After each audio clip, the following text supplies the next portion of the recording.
It is 3 in the morning in 1920. In 400 newsrooms across America, nobody is typing. And in all 400 rooms, the same machine is typing the same sentence at the same instant by itself. This is the machine, the story of how your news actually gets made. You have a picture in your head of how news sounds.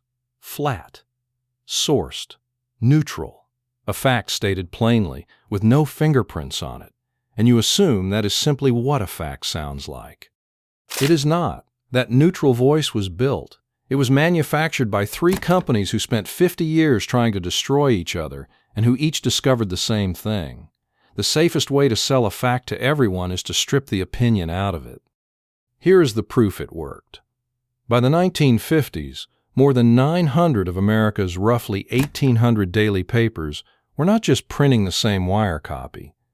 They were letting the wire set it into type, automatically. Same story, same wording, same typeface, in hundreds of towns at once. This is the story of the machine that made a whole country's news sound identical. 3 companies who hated each other, one very strange sales problem, and the flat, neutral voice they invented to solve it. The voice you now mistake for the truth itself. Chapter 1. The machine that writes by itself.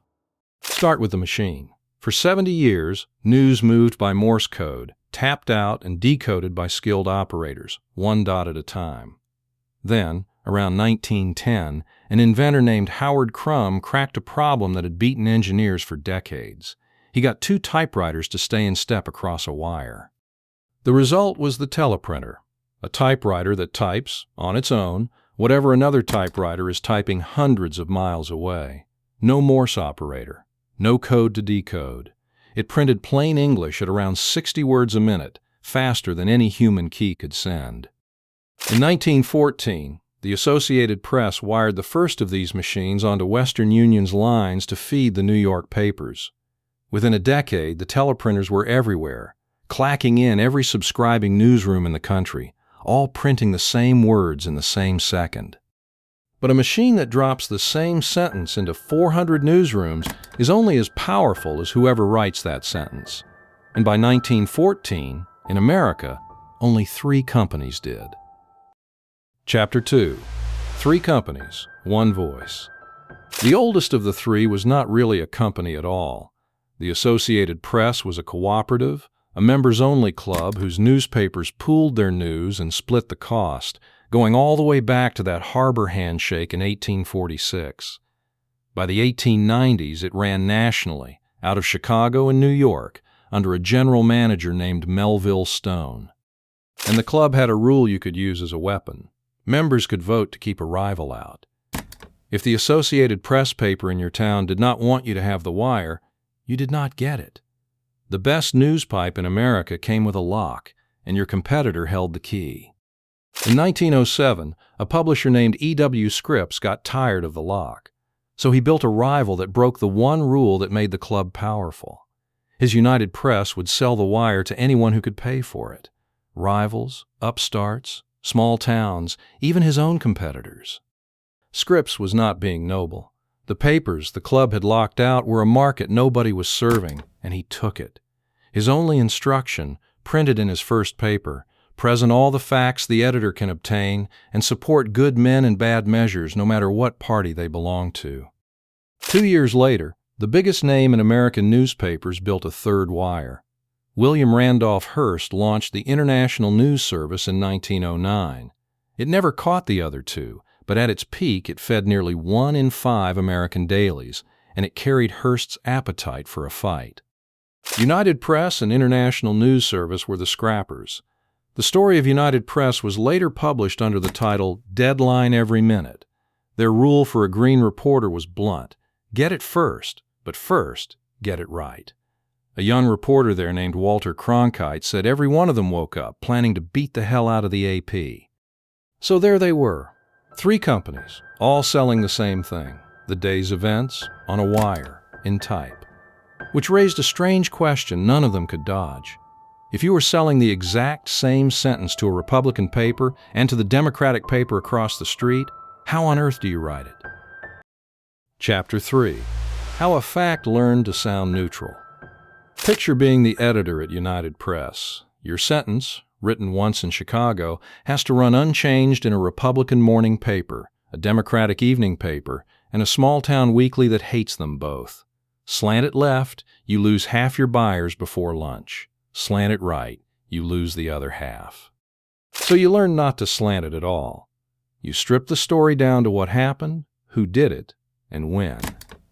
When an opinion has to appear, you wrap it in quotation marks and pin it to a name, so it is their opinion on the record, never yours. Objectivity, as a writing style, was the answer to a sales problem. The historians who study this agree on the surprising part. Michael Schudson, who wrote the definitive history, argues objectivity did not descend from some noble ideal of truth. It rose because a wire service that took a side narrowed its own market. Neutrality was simply the widest product you could sell. The man who turned that necessity into a creed was Kent Cooper, who ran the AP from 1925. Cooper called impartial, fact-based news the highest original moral concept America ever gave the world. He believed it. And to beat United Press, he also loosened the AP's famously gray style, letting in sports, human interest, a little color. Here is the quiet part. 3 rivals, competing to sell the identical words to everyone, all arrived at the same flat, sourced, attributed voice. Not because they sat down and agreed on ethics, because the market fined anyone who did not.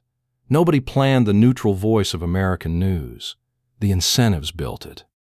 So they agreed, without meaning to, on how a fact should sound. On almost everything else, they went to war. And that war produced the 2 most instructive disasters in the history of the wire. Chapter 4. The War on the Wire. November 7th, 1918. United Press President Roy Howard is in the French port of Brest when a U.S. admiral tells him the war is over, that Germany has signed. Howard has the biggest story of the decade. He cables it home immediately. Presses grab the biggest type in the shop. Wear, Ovir. Extras hit the streets, and the whole country pours outside to celebrate. There is only one problem.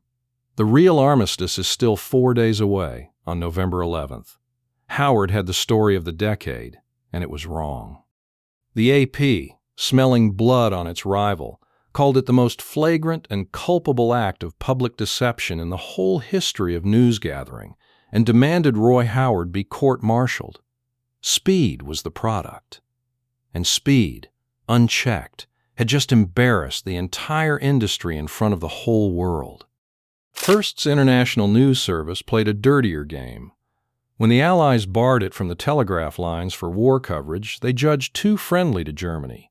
INS simply read the AP's bulletins off the newsroom boards in the early editions, rewrote them, and sold them as its own. The AP took Hearst to court.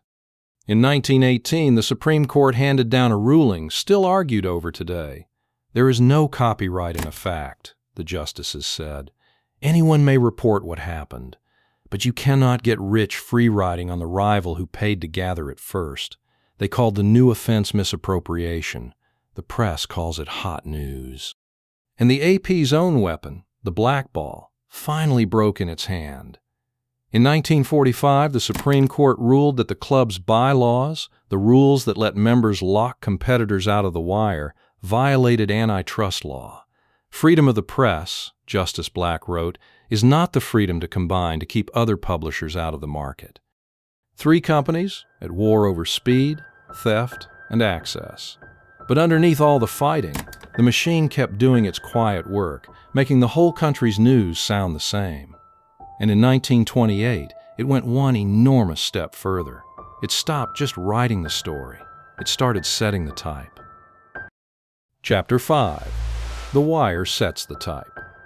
In 1928, a man named Walter Morey demonstrated a machine that read a strip of punched paper tape and drove a linotype, the hot metal caster that molded a newspaper's letters. Now the wire did not just deliver the sentence. It carried the codes to set it, where to center a line, when to switch to italics, where to break. By the 1950s, more than 900 of America's roughly 1,800 daily papers were taking wire news and setting it into metal this way, automatically. Same words, same typeface, same line breaks, in hundreds of towns. The story you read in your paper was, letter for letter, the story 1,000 miles away. You could actually measure what this did. A scholar named Donald Shaw combed through decades of newspapers and counted the slanted words. Objective, unslanted reporting was rare in the 1860s, common by the 1910s, and the norm by the 1920s. The neutral voice did not win an argument. It won a supply chain. The war finally ended the only way it could, in a merger. In 1958, the two scrappers, United Press and International News Service, gave up beating each other and combined into a single wire, United Press International. 3 companies became 2. And the flat, neutral voice they had built between them was now just the air journalism breathed. So go back to that flat, neutral sentence from the start, the one you thought was just what a fact sounds like. It is not nature.